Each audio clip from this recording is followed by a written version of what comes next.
Salut la compagnie, c'est Jules Melon et aujourd'hui dans Impro Ciné Critique, lunettes noires sur le nez, veste en cuir, préparez-vous pour un voyage Mach 10 avec du DJ qui va vous écraser les vertèbres dans le siège car, eh oui, je suis allé voir au cinéma la suite de Top Gun 36 ans après, Top Gun Maverick, non pas réalisé par Tony Scott puisqu'il nous a quittés il y a quelques années, mais par Joseph Kosinski qui n'en est pas à son galop d'essai, lui qui avait fait Oblivion avec Tom Cruise, qui est là au casting, mais évidemment, devons-nous le rappeler, il reprend son rôle historique, mais il avait fait aussi Tron l'héritage, que je n'ai pas vu, que je rattraperai peut-être bientôt après tout. Et donc, aux côtés de Monsieur Cruise, qui reprend évidemment son interprétation du capitaine Pete Maverick, d'où le titre Mitchell, nous avons Miles Teller, l'un des héros, si ce n'est le héros, clairement, de Whiplash, de Damien Chazelle, c'est là où il s'est fait connaître du grand public.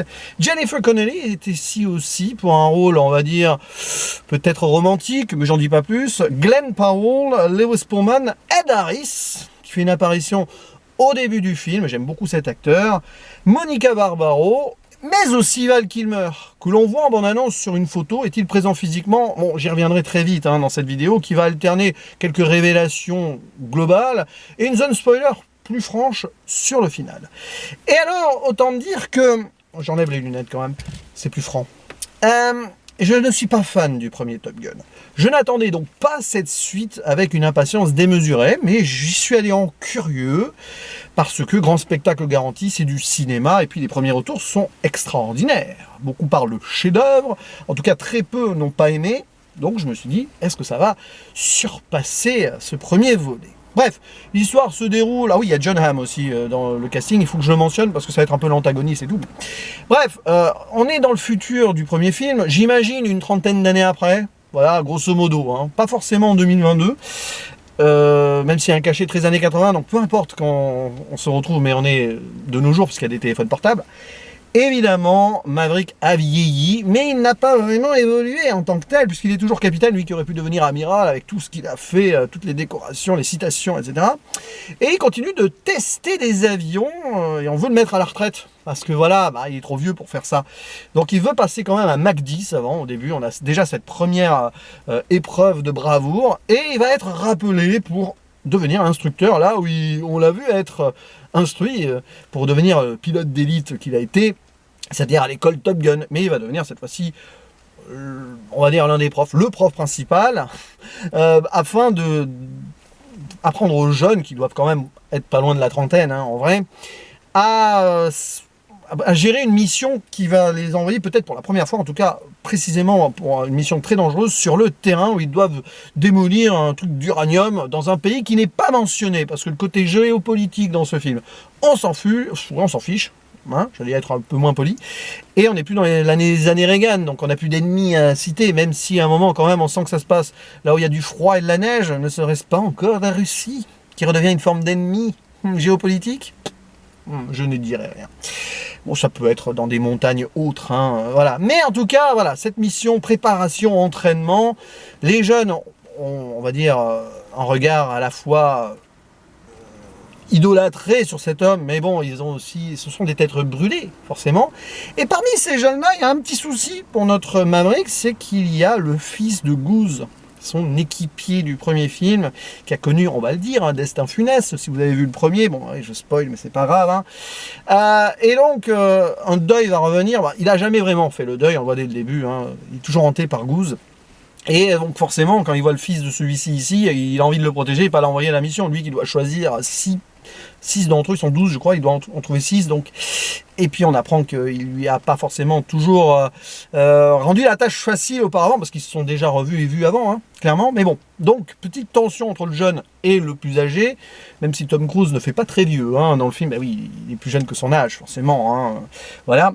Et physiquement aussi, mais ça on le sait.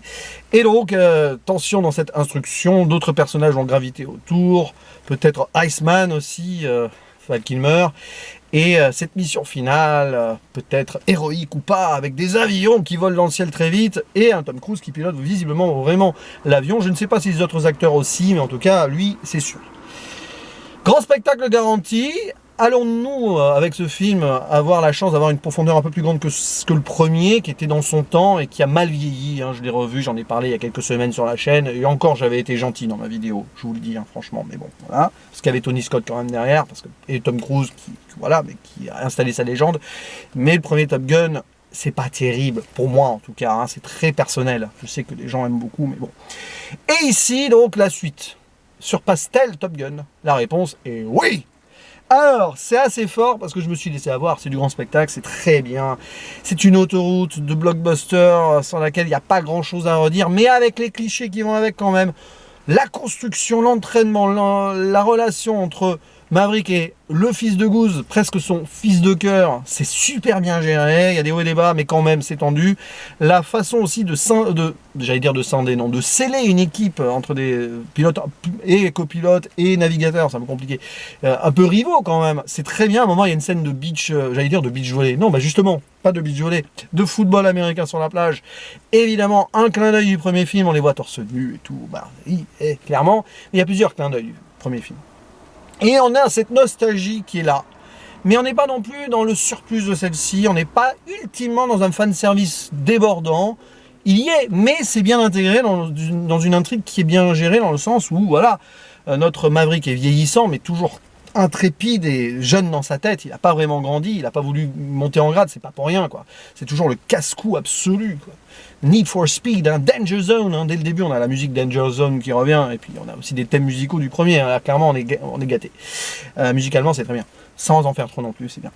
Et donc voilà, on est dans l'optique et tout, les thématiques se font de façon très naturelle, et c'est bien écrit, pas de soucis. Évidemment on est dans le poncif, on retombe dans les années 80, clairement, parce que le film a été pensé en tant que tel, la modernisation ne se fait qu'à travers quelques téléphones, mais sinon c'est... Ouais, puis les nouveaux avions si vous voulez, mais on reste vraiment ancré hors du temps par moment.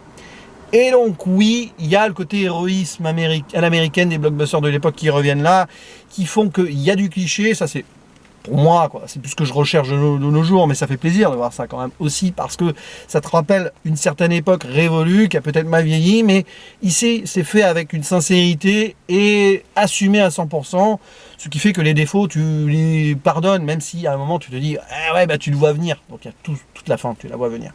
Après, il y a un bémol que je vais citer hors spoiler, c'est le personnage de Jennifer Connelly qui joue bien, qui va donc être potentiellement un nouveau love interest pour Maverick. Je trouve que c'est pas obligatoire de remettre cela sur le tapis. Évidemment, le premier Top Gun, il marque pour la romance avec Kelly McGillis, qui n'est pas là d'ailleurs dans le film. Et je suis un petit peu circonspect sur son non-retour. Peut-être qu'elle n'a pas voulu, elle a quitté le monde du cinéma depuis un petit moment, mais je sais qu'elle n'a pas vieilli dans les codes hollywoodiens, si vous voyez ce que je veux dire. Et donc, ils sont allés chercher du glamour avec une Jennifer Connelly qui ne vieillit pas elle non plus. Mais voilà, ça me dérange un petit peu, mais c'est l'approche du film aussi, c'est comme ça. Moi, ce qui m'interroge quand même, c'est qu'il n'y a pas du tout de mention du personnage de base. Voilà, bon, elle est un peu oubliée, et ouais, je trouve ça un peu maladroit quand même, mais bon, c'est comme ça. Et donc, par contre, hors spoiler là aussi, mais bon, on s'y attend, c'est un mini spoiler quand même, le retour de Iceman. Très bien géré, et j'en dirai pas plus, si ce n'est que son interprète, Val Kilmer, a récemment énormément souffert pour plein de raisons que je ne vais pas évoquer ici, mais ça déborde sur son personnage et il y a un moment hyper touchant. J'ai pas vu le documentaire Val, qui paraît très bien, mais j'imagine que celles et ceux qui l'ont vu ont dû... Voilà, mais je le verrai, je pense. Parce que, voilà, sans en dire plus, c'est la scène du film pour moi au niveau de l'émotion pure. Après, le reste, oui, évidemment, il va se passer des choses, des dangers clairement, parce que la mission, elle est hyper tricky, quoi. Elle est très tendue, il faut passer vers des trucs en 2 minutes, avec 10 G à se récupérer, mais en même temps, parce qu'après, il y a les missiles qui peuvent te prendre là. Bon, bref, c'est une mission quasi impossible, et Tom Cruise, donc Maverick, va réussir l'impossible ou pas. Après, voilà, je ne dis rien sur la conclusion, malgré l'autorité qui veut lui mettre des bâtons dans les roues, le personnage de John Hamm, hein, le vice-amiral Cyclone, oui, puis au début, Ed Harris, pareil, hein, on va vous mettre à la retraite, hein. Mais non, parce que malgré tout cela, Maverick est toujours mal vu, mais c'est quand même le meilleur, de loin, il n'y a pas photo. Et même là, il va le prouver aux jeunes. D'ailleurs, ça pose la question du progressisme, entre guillemets, et de l'évolution avec ce film. Oui et non, pas vraiment en fait. C'est quand même dans les vieux pots qu'on fait la meilleure soupe. c'est un peu le message du film, mais il y a quand même le fils et tout, les jeunes pilotes qui se conduisent plus ou moins comme les pilotes d'antan. La seule vraie évolution dans le film, c'est qu'on a une femme pilote qui est mise en avant, Phoenix, jouée par Monica Barbaro, mais en même temps, on avait une instructrice quand même dans le premier, donc voilà. Ben, ça reste quand même très léger là-dessus, mais c'était pas du tout ce qu'on attendait de ce Top Gun, je vous l'avoue. Et c'est pour ça aussi que j'y allais sans grande prétention. Ça n'allait rien révolutionner du tout. Mais en ne révolutionnant pas, le film réussit ce qu'il a à faire. Il le fait du mieux qu'il le peut, pour moi, par rapport à ce que je pouvais en attendre. Donc c'est très bien. Mes petites zones spoiler pour la fin, parce que c'est le bémol, mais ça va avec. Hein, mais j'en parle quand même. Spoiler final, donc oui à la fin ils réussissent la mission, mais je te sauve, tu me sauves, ils se retrouvent un peu au milieu de la toundra, on va dire ça comme ça, hein. C'est pas la Russie mais peut-être. C'est une finalité de trop. Le fait qu'il se retrouve au sol et qu'il doit aller récupérer un F-14 pour convoquer le premier film, hein, un vieil avion, une antiquité, mais la façon dont c'est fait, c'est téléphoné et c'est pas crédible. Parce que oui, ils sont à pied, ils sont pas du tout repérés par les militaires qui tournent autour, les ennemis. Ils volent le F-14 comme si de rien n'était pas. Oui, ils ont attaqué la zone avant, mais quand même. Et puis ils s'en sortent très facilement après, de peu de justesse. Parce qu'il y a le Iceman du film, un autre jeune, mais qui allait dans l'ongle, qui s'appelle Hangman, qui va les sauver au dernier moment, lui qui était réserviste, qui rongeait son frein et qui va avoir son moment héroïque quand même. Et donc on a l'héroïsme, le rooster qui est sauvé par Maverick, qui va sauver ensuite donc son mentor, et tout qui est bien, qui finit bien, et happy end avec le personnage de Jennifer Connelly, amour peut-être enfin, tranquillité pour notre Maverick, qui va peut-être enfin pouvoir construire une famille. Lui qui n'en a eu une que de substitution, et qui n'a pas voulu en construire une après le décès de son meilleur ami surtout. Voilà. Il a enfin fait son let go, son lâcher prise. Donc ça c'est bien, c'est une thématique qui fait. Mais bon, sur le final quand même, sur la mission en tant que telle, c'est hyper spectaculaire, hein, magnifique et tout. Mais n'étant pas un grand fan d'adrénaline en avion, je préfère les voitures à la rigueur à ce niveau-là. C'est super, mais voilà. Et puis bah oui, c'est facile quoi. C'est finalité à l'américaine, à l'ancienne, des années 80. Mais c'était le but du film, fallait pas chercher plus loin. Pareil pour la romance. Je ferme la zone spoiler donc et je conclus en disant que c'est une réussite. Il n'y a rien à dire, je comprends parfaitement les personnes qui ont adoré. Évidemment, si vous êtes plus attiré par tout cet univers-là et que vous aimez ces blockbusters à l'ancienne encore aujourd'hui en mode nostalgie, il n'y a pas de souci. Moi, j'étais pas loin de tomber aussi à mort dedans. Hein. J'ai une raison en moi qui restait encore vivante, mais sur le lâcher-prise, évidemment, ce film est extraordinaire. Hein. Mais voilà, bon, je vais pas chipoter, mais ça sera pas un de mes films de l'année. Mais c'est une des réussites de l'année clairement, et c'est un métrage qui fonctionne je crois au box-office et qui va faire du bien au cinéma. Il en faut des films comme ça, on en a besoin, ça va donner envie aux gens d'aller en salle. Défendez ce métrage, donnez-lui des entrées, faites-vous plaisir devant un grand spectacle, prenez votre dose comme ça, un fond accroché dans le siège. Je ne l'ai pas vu en 4DX, mais bon, j'aime pas la 4DX, hein. Mais à mon avis ça doit donner, oh la vache. Voilà, rien à dire de plus. Et j'attends vos commentaires. Allez, défendez à fond ce film si vous l'avez adoré. Moi, j'ai envie de vous voir hyper heureux d'en parler. Ça me fera vraiment plaisir. Voilà, allez-y, lâchez-vous. Et puis, si vous n'avez pas aimé, vous avez aussi évidemment droit à la parole, clairement. Hein. Et il ne me reste plus qu'à vous dire à la prochaine. Ciao.